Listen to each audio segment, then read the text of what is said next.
Hola a todos, ¿qué tal? Esperando que estén muy bien. Les doy la bienvenida a la segunda parte de este tema tan apasionante que es el electrocardiograma patológico. En el video anterior habíamos revisado lo que es la frecuencia y el eje y ahora vamos a ver el ritmo. Recordemos que la frecuencia cardíaca se puede calcular viendo el intervalo RR, o sea, el espacio que hay entre una onda R y la otra. Si es que este espacio se mantiene constante entre cada latido, le vamos a llamar ritmo regular. Y cuando este cambia por completo, como vemos en este trazo, le vamos a llamar ritmo irregular. Recordemos esto. Pero bueno, antes de ver las alteraciones del ritmo, es importante que repasemos cómo es el ritmo normal. El ritmo normal se le va a llamar ritmo sinusal y tiene que cumplir estos tres criterios que son ondas P de morfología normal, que sean positivas en 2, 3 ABF y negativas en ABR, ¿sí? Como lo vemos aquí. Bueno, no lo vemos aquí las derivaciones, pero este es el criterio. Que tenga una frecuencia cardíaca entre 60 a 100, ¿sí? Como dijimos, si es que es menos de 60, bradicardia sinusal, si es más de 100, taquicardia sinusal, y que todo QRS debe ser precedido por una onda P. Estos son los criterios de ritmo sinusal que te los van a preguntar siempre. Ahora, las arritmias las podemos dividir en dos grandes grupos, según si son arritmias lentas, se van a llamar bradiarritmias, y las arritmias rápidas, que son las taquiarritmias. Vamos a comenzar viendo las primeras de aquí, las bradiarritmias. Estas ocurren principalmente porque se interrumpe algún punto del sistema cardionector. Entonces, si se interrumpe o se bloquea, esto hace que se retrase la transmisión normal del potencial de acción. Si es que el potencial de acción se bloquea en el nódulo sinusal, esto se va a conocer como el bloqueo sinusal. Si es que ocurre más abajo en el nódulo auriculoventricular, esto se va a llamar el bloqueo auriculoventricular, que se divide en 3 grados, primer, segundo y tercer grado, que ya los vamos a ver más adelante. Después tenemos el as de His, el potencial de acción desciende y se divide en 2, en la rama derecha y en la rama izquierda. Si se bloquea la rama derecha, esto se conocerá como fácilmente bloqueo de rama derecha. Ahorita ya voy a explicar todo esto más a fondo, pero esto es a manera general. Si es la izquierda, pues será bloqueo de rama izquierda. Y recordemos que la rama izquierda se divide en 2 hemirramas, que son la hemirrama posterior y la hemirrama anterior. Estas son las que, si es que se bloquean, van a dar origen a los hemibloqueos que los habíamos mencionado en la parte de eje cardíaco en el video anterior. Si se bloquea la hemirrama posterior, estamos hablando de un hemibloqueo posterior. Y si se bloquea la anterior, pues será un hemibloqueo anterior. Esto a manera de clasificación. Vamos a ver una por una. Primero que todo tenemos el bloqueo sinusal. Este se caracteriza por ser una ausencia de ondas donde debería haber un latido cardíaco. ¿Esto por qué pasa? Porque si se bloquea el nódulo sinusal, no va a haber despolarización ni de aurículas ni de ventrículos, entonces no va a haber ni P ni QRS, mucho menos onda T. Pero lo que sí se preserva es la condición de marcapasos del nódulo sinusal, o sea, se bloqueó la transmisión, pero el nódulo sinusal sigue teniendo ese orden. Esto nos ayuda bastante porque en una versión más extendida, si nosotros nos tomamos la molestia de contar de P a P tienen un tamaño similar, entonces este mismo tamaño se va a seguir en el mismo latido, va a estar en el latido ausente, o sea, aquí sería la onda P, solo que está bloqueada, QRS que también está bloqueado, y si vemos el latido que ya es efectivo, el que ya aparece, sigue la misma distancia que debería haber seguido, es decir, el marcapaso sigue rítmico, lo que pasó es que se bloqueó el impulso, esto nos ayuda bastante. Después tenemos el bloqueo auriculoventricular, que aquí sí hay despolarización auricular, entonces sí va a haber onda P. Lo que va a haber es un aumento del retraso normal que hay en el aurículo ventricular. Recordemos que normalmente sí se tiene que retrasar un poco el impulso para dar origen al intervalo PR. ¿Esto por qué razón? Para que la aurícula se contraiga antes que el ventrículo. Esta es la fisiología normal. Pero en el bloqueo va a haber una demora adicional para el paso del potencial de acción. Este bloqueo auriculoventricular se divide en 3 grados. Aquí vamos a ver el primer grado. El de primer grado ocurre solamente cuando hay un alargamiento del intervalo PR. Es el único hallazgo que tienes que buscar, que tienes que encontrar. Y bueno, cuando hablamos de alargamiento de PR, cuando el PR es mayor a 0.2 segundos, es decir, un cuadrado grande como lo vemos aquí. Mira, si nosotros contamos desde aquí, desde P, desde el inicio de la P hasta el inicio de QRS, son más de 5 cuadraditos chiquitos, es más de un cuadrado grande, lo que quiere decir que es un bloqueo de primer grado. Así de sencillo. PR largo, bloqueo de primer grado y se acabó. Aquí les voy a poner un ejemplo para que lo revisen. Mira, este es un bloqueo de primer grado porque vemos que el PR está más de un cuadrado grande, o sea, está como unos 6 cuadraditos chiquitos. Ya es suficiente para diagnosticar bloqueo de primer grado. Ahora vamos a ver el de segundo grado. El de segundo grado se divide en dos subtipos que son el MOVITS 1, también conocido como Wenckebach, y el MOVITS 2, siendo este el de peor pronóstico. Pero bueno, antes de explicarte los hallazgos de los dos, te voy a proponer una forma muy fácil y muy divertida para que te acuerdes de las diferencias entre los dos. Esto es una historia de amor, ¿de acuerdo? La relación de P y QRS va a ser una relación de pareja. En el MOVITS 1, esta parejita tan bonita se van a ir distanciando poco a poco, ya se van a escribir menos, se van a ver menos, se van a separar, hasta que de repente terminaron, se fueron cada uno por su lado. Esto es el MOVITS 1, ya te voy a mostrar cómo se ve. Y el MOVITS 2 es que la pareja está lo más de bien, está muy contenta, están juntos, no se separan todo el tiempo, pero de repente, de la nada, se separan. De la nada, ella se enteró que él le engaña, como, bueno, no, esto es mi video, y ella le está engañando a él, y se separaron de golpe, así sin previo aviso. Bueno, ya ahora, quitándole tanto drama, vamos a ver cómo se ve en el electro. En el MOVITS 1 tenemos que, como te dije, se van separando poco a poco, se comienzan a escribir menos. Entonces mira, el PR se va alargando. Esto es lo que caracteriza a un MOVITS 1. El PR se va alargando, se alarga, hasta que de repente desaparece QRS. Hay una P que no es conducida. Es decir, aquí se bloqueó por completo. No hubo despolarización, no hubo latido de los ventrículos, ¿sí? Este es el MOVITS 1. Se fueron separando, PR se va alargando hasta que desaparece. Y el MOVITS tipo 2, este se caracteriza por un PR constante, como te dije, no se separan, PR se mantiene igual, hasta que de repente hay una P solita, una P que no conduce, desaparece el QRS de la nada. Esto es lo que caracteriza el MOVITS 2. Como te dije, esta mnemotecnia tonta que puse en la diapositiva anterior, que te sirva para acordarte cómo son los bloqueos de segundo grado. Vamos a ver unos ejemplos. Aquí tenemos el tipo 1, mira, es un PR que está, aquí pareciera que está normal, aquí ya está alargado, aquí está muy alargado y de repente deja de conducir. Ese es un Wenckebach. Y en el 2, mira, como te dije antes, este es un PR que se mantiene estable, aquí desaparece, estable, desaparece, como ves. Esta es la diferencia entre estos dos. Ahora vamos a ver el bloqueo de tercer grado. En este tipo de bloqueo hay una interrupción completa del potencial de acción, no va a pasar nada de la aurícula al ventrículo. ¿Esto qué va a generar? Que la aurícula tenga su propio ritmo y el ventrículo tenga o se vea obligado a generar su propio ritmo. ¿Ok? Entonces vamos a ver, o el hallazgo más importante es una disociación completa de ambos componentes, o sea, las ondas P tienen un intervalo idéntico, son rítmicas, los QRS también tienen un intervalo igual, pero son independientes entre sí, o sea, cada uno late como quiere. ¿Esto por qué se produce? Como la aurícula no logra enviar el impulso al ventrículo, el ventrículo se ve obligado a generar su propio ritmo de escape. Si es que este se genera a nivel de la unión auriculoventricular, esto se va a llamar el bloqueo de tercer grado nodal o supraisiano. ¿Eso qué quiere decir? Que se va a formar el potencial por la vía normal, o sea, por el haz de His, y esto hará que sea una transmisión rápida. Esto se traduce como QRS estrechos, ¿ok? En cambio, en el infranodal, los latidos se van a producir en el ventrículo propiamente, entonces se van a demorar más en despolarizar a los dos ventrículos y esto se traduce como un ensanchamiento del QRS. Entonces no te olvides, si es que el QRS está estrecho, es nodal, si está alargado, es infranodal, no te olvides. Vamos a ver algunos ejemplos. Primero que todo podemos ver aquí un trazo donde evidenciamos dos complejos QRS muy separados entre sí, que son anchos, lo que nos da a pensar que es un infranodal. Y mira que las P, como te digo, son de morfología normal, de orden normal, o sea, el sinusal funciona bien, la despolarización auricular funciona bien, el problema es la transmisión hacia el ventrículo. Y después tenemos en esta segunda gráfica un nodal, aquí con QRS estrechos, y quiero que te des cuenta de una cosa muy importante. Tanto nodal como infranodal generan una bradicardia muy intensa, o sea, si tú cuentas de aquí a acá te da una frecuencia de 20.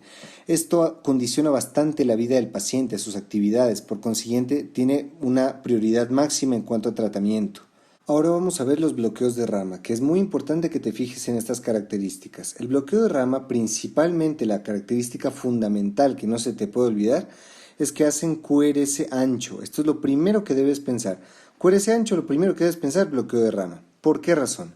Si se bloquea la rama derecha, por ejemplo, La rama izquierda genera su propio potencial de acción para activar a su ventrículo y el ventrículo derecho se tiene que activar utilizando alguna vía accesoria que usualmente suele ser errática y más lenta. Como es más lenta, prolonga el tiempo de la despolarización y hace que el QRS se haga más ancho, es por esta razón.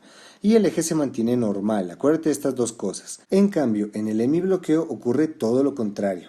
El QRS se mantiene normal y esto porque la despolarización no tarda más tiempo, entonces por eso se mantiene normal aquí, y el eje se desvía. Esta es la característica más importante, el eje se desvía.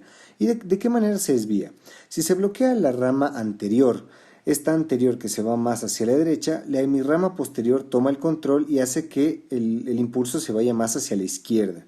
Y si se bloquea la posterior, la anterior, que es más derecha, hace que esto se desvíe a la derecha. Pero bueno, ya vamos a ver las características de los semibloqueos.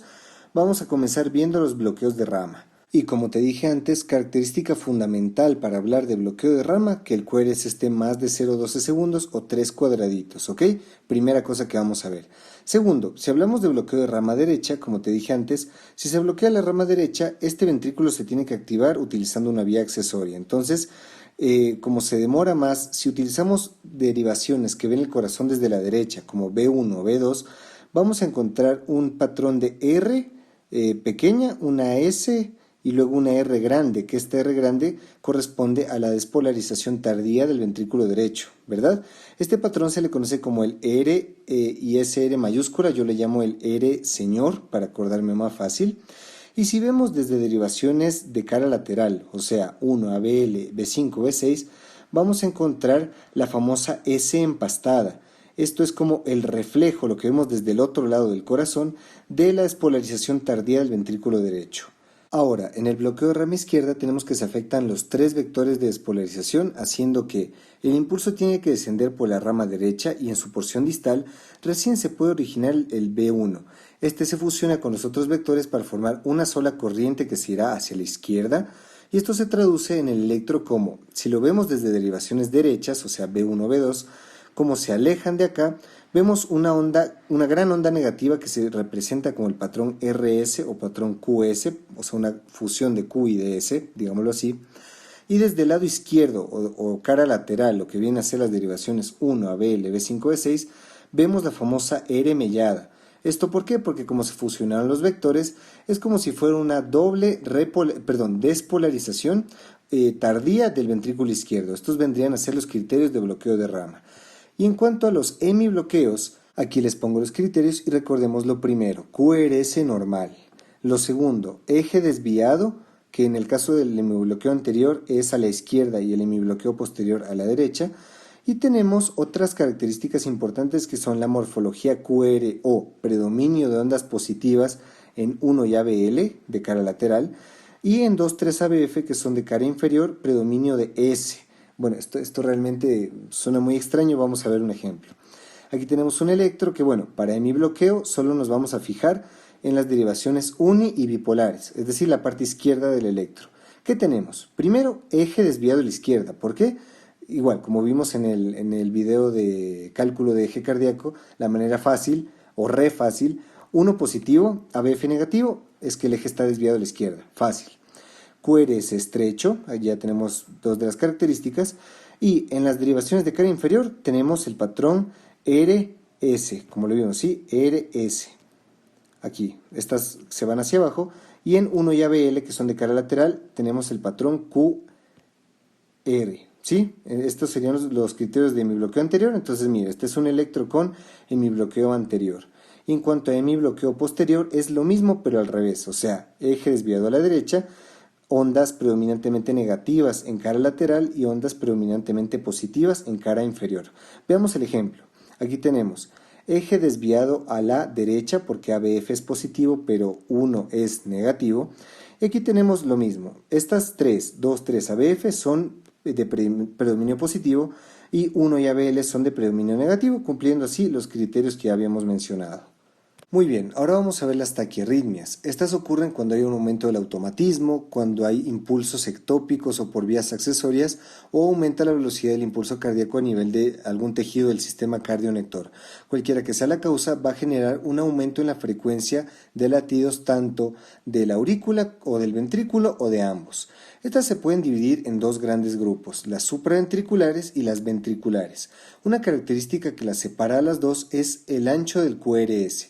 Si el problema es supraventricular, usualmente la vía de descarga que se utiliza es la vía normal, el sistema de conducción His. Esto quiere decir que el QRS va a ser normal porque no se va a demorar más en propagar el impulso. En cambio, cuando el origen es ventricular, aquí sí se va a demorar más porque no sigue el eje normal que es más veloz. Entonces, QRS normal para supraventricular y QRS amplio para ventricular. No te olvides de esto. Cuando es supraventricular, este puede tener distintos orígenes. Puede ser de la aurícula, ya sea un solo foco que genere este aumento de la frecuencia o varios focos, ya vamos a ver la diferencia. Puede ser nodal, ya sea porque el nódulo auriculoventricular genere un fenómeno de reentrada, es decir, que el impulso vuelva a la aurícula de regreso, ya vamos a ver eso. O también otra es que sean vías accesorias, o sea que se formen conductos que no pertenecen al sistema cardionector normal que regresen el impulso de nuevo. Igual esto también lo vamos a explicar más adelante. Primero que todo vamos a ver las taquicardias supraventriculares. Existen muchas clasificaciones, de verdad bastantes, de las taquicardias supraventriculares, pero una que es muy práctica, muy útil, que yo les propongo es clasificarles según si son irregulares o regulares. Esto te va a servir bastante. Las irregulares me refiero al intervalo RR, o sea que el RR cambia con cada latido. Si ves, esto es irregular. En cambio, cuando es constante el RR, vamos a decir que son regulares. Entonces vamos a comenzar viendo las irregulares. La primera irregular que vamos a ver es la taquicardia auricular multifocal. En esta lo que ocurre es que se forman diversos focos en las aurículas que van a generar el inicio de un impulso. Entonces, como son varios focos, pueden generar impulsos en distintos momentos, o sea, no son sincrónicos, entonces van a generar obviamente una irregularidad completa de los complejos QRS. Después tenemos el flúter auricular, conocido también como aleteo, donde las aurículas literalmente aletean o hacen contracciones vigorosas, coordinadas, que son muy rápidas, como vemos aquí, y que se manifiestan en el electro como ondas F, estas ondas F mayúscula que se ven como dientes de sierra, ¿ok? Y tenemos también la fibrilación auricular. En la fibrilación auricular se activan al mismo tiempo distintos focos en todas las aurículas que no generan impulsos fuertes, haciendo que la aurícula, en lugar de hacer contracciones efectivas, aquí esté temblando. La aurícula se pone a temblar y manifiesta estas ondas F minúscula. Esto es peligroso porque si la aurícula no se contrae, si no se pone a temblar, la sangre puede estancarse principalmente en las orejuelas y formar trombos, ¿sí? No te olvides de esto. Entonces, ahondando un poquito más, el flúter auricular, como ves, se ven estas ondas como te digo, los dientes de sierra que se ven acá, que bueno, teóricamente, cada onda de estas debería conducir un complejo QRS, o sea, debería haber un QRS después de cada una. Esto no ocurre cuando también se acompaña de bloqueo, o sea, dicho de otra forma. Aquí hay una onda y se bloquea la conducción hacia el ventrículo para evitar el latido precoz. Aquí se bloquea de nuevo. Entonces lo podemos clasificar de esta forma. Mira, si es que hay una onda F y un QRS, onda F, QRS, esto lo vamos a conocer como un flúter con conducción 1 a 1, porque por cada aleteo hay un QRS. Aquí es un 2 a 1, ¿por qué? Porque hay un flúter que no conduce y un flúter que sí conduce. Entonces es 2 aleteos y un QRS, esto será entonces un flúter 2 a 1. Y este de la imagen de abajo será un 4 a 1, porque tenemos 1, 2, 3, y a la cuarta conduce, entonces este es un aleteo 4 a 1. Y aquí tenemos una fibrilación auricular con una alteración en la repolarización que como te dije, las ondas F son muy chiquitas. Hasta a veces en equipos viejos puede parecer interferencia, o sea, puede pasar desapercibido o por la interferencia tú puedes confundirte y decir es fibrilación auricular. Pero para que no te confundas con eso, o sea, cuando la línea isoeléctrica no sea perfecta, para que no te confundas, hay algunas cosas que puedes evidenciar, dos principalmente. Primero, que no hayan ondas P, porque si hay una onda P y esto está así temblando, es que era interferencia. O sea, onda P quiere decir que hay una contracción coordinada y eso no pasa en la fibrilación auricular.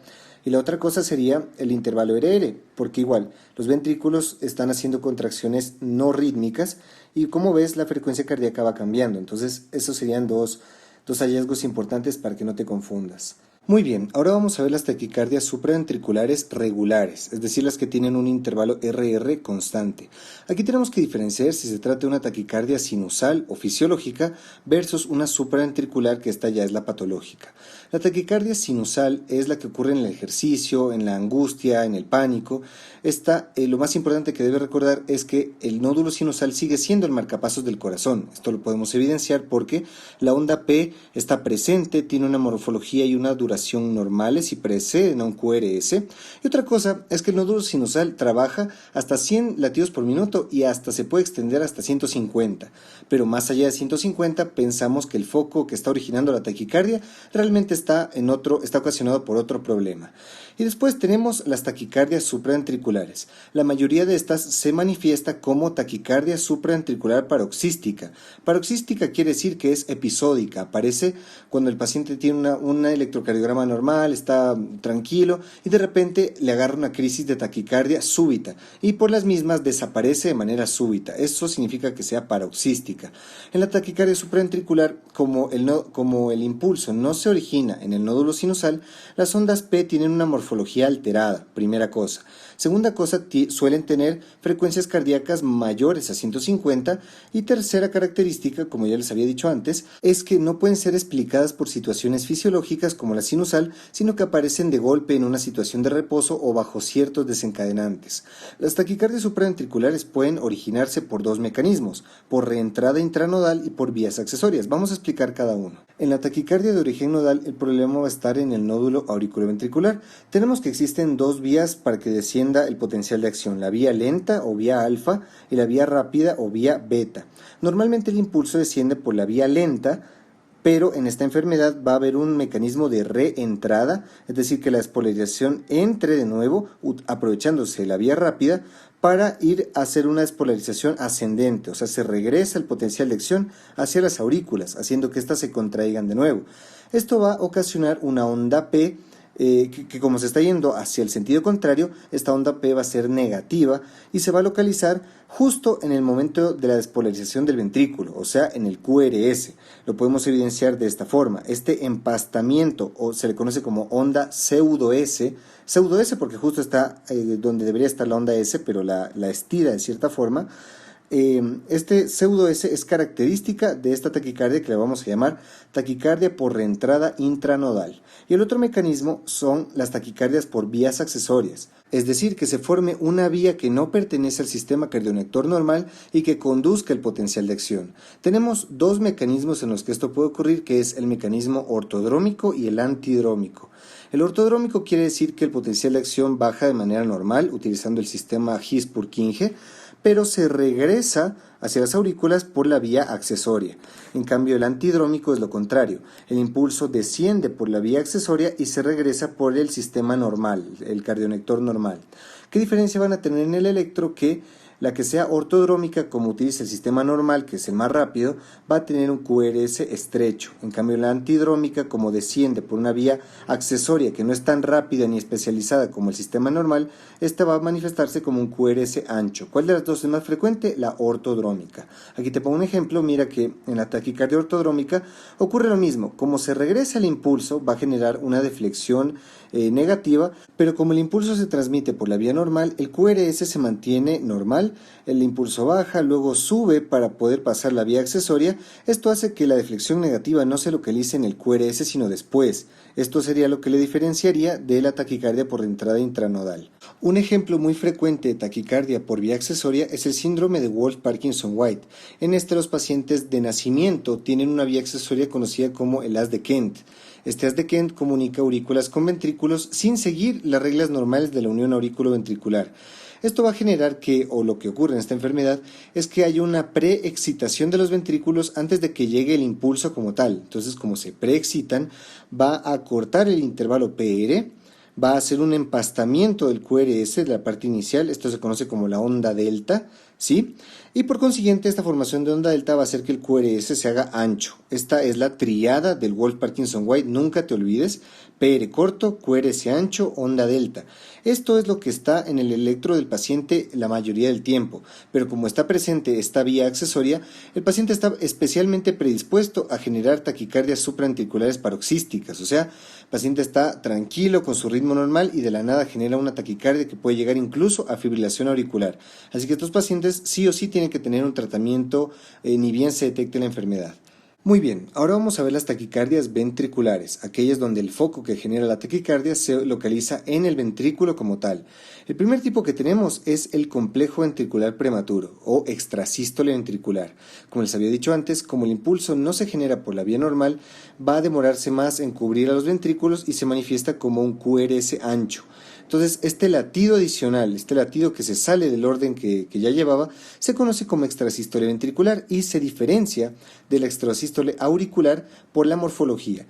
Imagínate esto, si hay una extrasístole en la aurícula, esta va a generar una despolarización normal, que va a ser una onda P, un QRS estrecho y una onda T, y que va a dejar un periodo refractario idéntico a los demás latidos fisiológicos. Esa es la extrasístole auricular.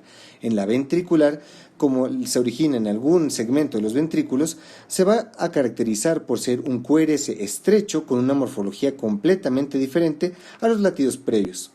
Ahora, el complejo ventricular prematuro se puede clasificar, digámoslo, según qué tan frecuente es decir, la extrasístole se localiza cada cuantos latidos normales. Si se localiza intercalado con uno, es decir, normal extrasístole, esto se conoce como bigeminismo.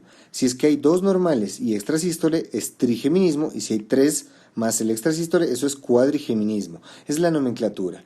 Otros tipos de taquicardia ventricular los podemos clasificar según la morfología de sus complejos QRS, que son anchos, como ya les dije antes. Si los complejos QRS son idénticos entre sí, le vamos a llamar taquicardia ventricular monomórfica, porque son todos iguales. Y en cambio, si es que los complejos QRS son de distinto tamaño, o sea, son irregulares completamente, le vamos a llamar polimórfica. Esta es la de peor pronóstico y sobre todo hay un subtipo de esta arritmia que se conoce como la taquicardia tipo torsión de puntas. Esta torsión de puntas es bastante peligrosa y nunca te olvides que ocurre o se asocia a situaciones donde se prolongue el QT, donde haya QT largo. ¿Por qué? Porque si hay QT largo, esto predispone o facilita que hayan postpotenciales, es decir, extrasístoles que generen este tipo de arritmia. Situaciones que alarguen el QT, el síndrome de QT largo, que es congénito, también la hipocalcemia, hipopotasemia, hipomagnesemia, algunos fármacos como los antidepresivos tricíclicos, el laroperidol, macrólidos también se ha descrito, pero bueno, esos son los tipos y hay que tener mucho cuidado con el intervalo QT, que bueno, eso ya también lo vamos a ver más adelante. Y finalmente les voy a poner aquí la arritmia más letal, la más peligrosa de todas, que es la fibrilación ventricular. Aquí ocurre lo mismo que en la fibrilación auricular, es decir, que se activan múltiples focos de despolarización en todo el músculo, pero que ninguno de esos llega a ser una contracción efectiva, es decir, el corazón está temblando, los ventrículos están fibrilando, están temblando, entonces como no hacen ninguna contracción efectiva, no pueden enviar ni siquiera sangre al cuerpo, ni tampoco sangre a sí mismos a través de las coronarias, haciendo que comiencen a entrar en un paro cardíaco y esto puede ser potencialmente mortal en minutos. Esto se manifiesta en el electrocardiograma como estas ondas completamente erráticas, sin ningún orden, porque justamente son múltiples potenciales de acción en diversos lugares de los ventrículos que se están activando al mismo tiempo. Entonces, cuando un paciente entra en fibrilación ventricular, primero genera una fibrilación gruesa. A medida que va pasando el tiempo, el corazón sigue sin recibir sangre, las células comienzan a morir, a generar menos metabolismo, el músculo tiene menos sustrato para trabajar, entonces la fibrilación se va haciendo cada vez más fina. Está haciendo cada vez más fina porque ya las contracciones tienen menor intensidad, hasta que finalmente el corazón se detiene y entra en asistolia ventricular, o sea, una línea completamente isoeléctrica en la que ya el corazón no tiene ningún tipo de actividad.